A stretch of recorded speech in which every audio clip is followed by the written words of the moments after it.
Bentrokan antar polisi dengan para demonstran terjadi di Sydney, Australia. Bentrokan dipicu aksi demo menolak kedatangan Presiden Israel, Isaac Herzog, ke Australia.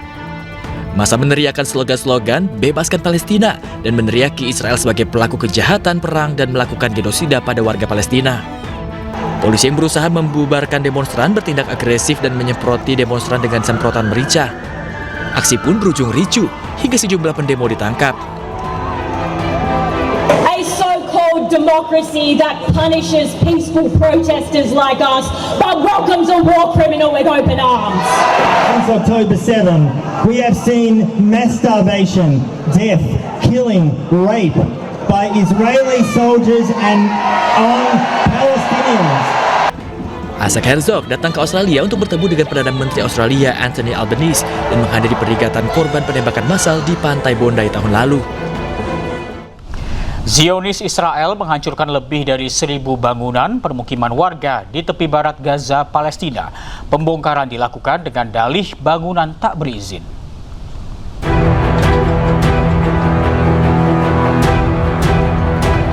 Warga Zionis Ramallah di tepi barat Gaza, Palestina hanya bisa terpukau saat buldoser-buldoser Zionis bergerak menghancurkan bangunan rumah mereka. Menurut warga, pembongkaran bukan kali pertama dilakukan oleh tentara Israel, di mana pada tahun lalu Israel telah melakukan 538 operasi pembongkaran dan menghancurkan sekitar 1.400 bangunan yang diantaranya 304 rumah berpenghuni dan 490 fasilitas pertanian. صار اللي ببني فيها 3 سنين وداري بكت شبه جاهز يعني وفش قبل شهر زمان رن علي المحامي وبلغني انه ضارب جابوا لك قرار هدم وهلكي قرار هدم صار المفعول في اي وقت بيجوا بهدوا ما اعطوني وقت انه استأنف للمحكمة ولا اسوي شيء. Menurut otoritas perlawanan Israel, pembongkaran juga dilakukan di provinsi Tubas dan Nablus dan menargetkan bangunan-bangunan yang menjadi sumber mata pencaharian dan fasilitas pertanian. Ratusan warga iringi pemakaman sejumlah warga Palestina yang tewas akibat serangan udara Israel di kota Gaza.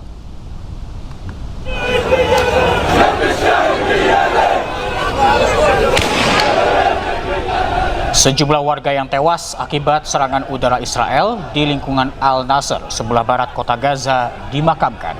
Ratusan orang iringi pemakaman para korban yang syahid. Pejabat di Gaza melaporkan tembakan tank dan serangan udara Israel menewaskan 18 orang termasuk 4 anak-anak.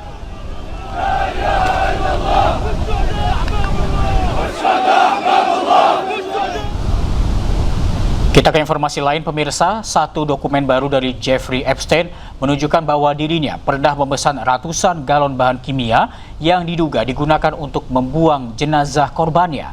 Selain itu, akibat mencuatnya kasus miliarder pedofil ini, Perdana Menteri Inggris didesak untuk mundur.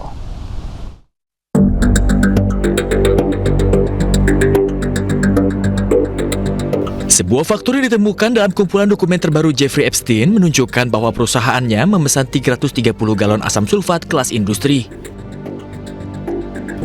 Hal ini bertepatan dengan tanggal yang dilaporkan ketika agen FBI dan kantor kejaksaan Amerika Serikat di New York memulai penyelidikan baru terhadapnya.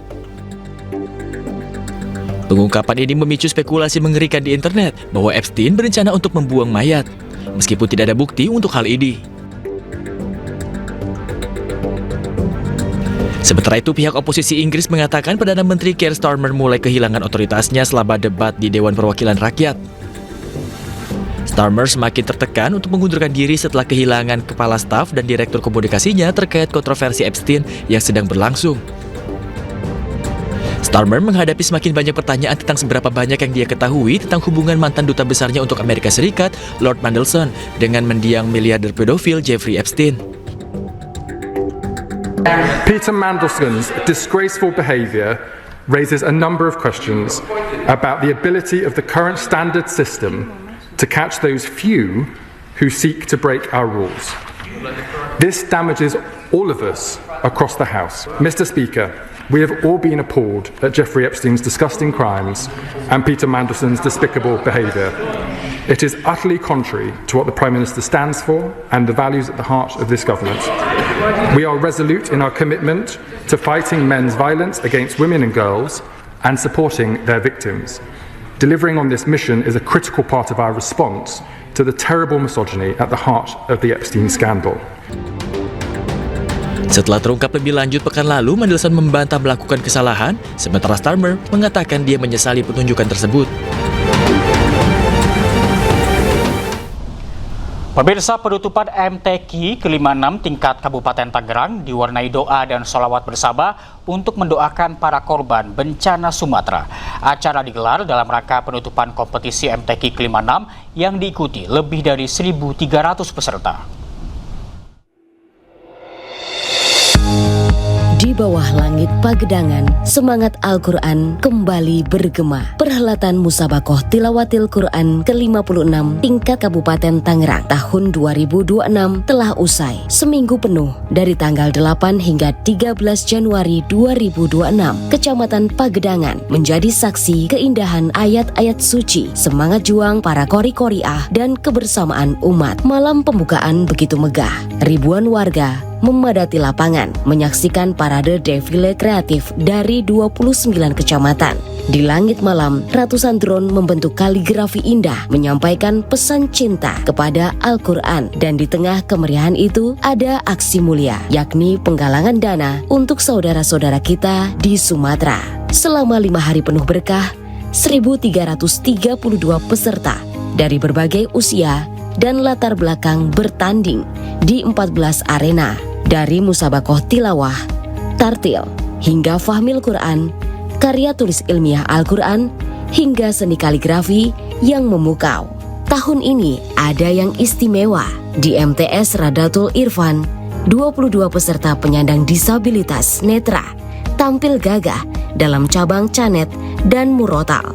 Mereka mengingatkan kita semua, cinta kepada Al-Quran tidak mengenal batas. Keterbatasan fisik tak pernah menjadi penghalang untuk memuliakan kalam ilahi. Di luar arena tilawah, ekonomi lokal ikut berdenyut.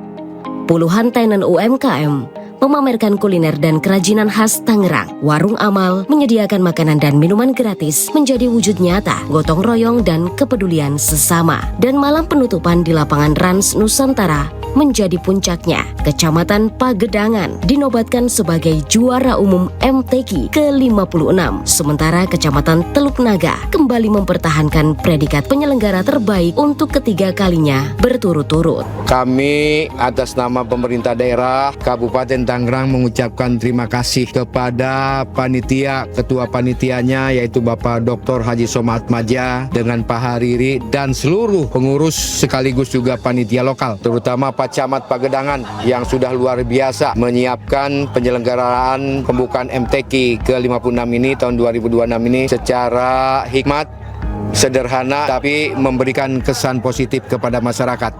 Karena apa? Karena dengan MTQ sekarang ini kita terus memberikan atensi, kepedulian kepada situasi kondisi yang terjadi saudara-saudara kita di Sumatera. MTQ ke-56 telah berakhir. Cahaya Al-Quran tetap menyala di hati masyarakat Kabupaten Tangerang.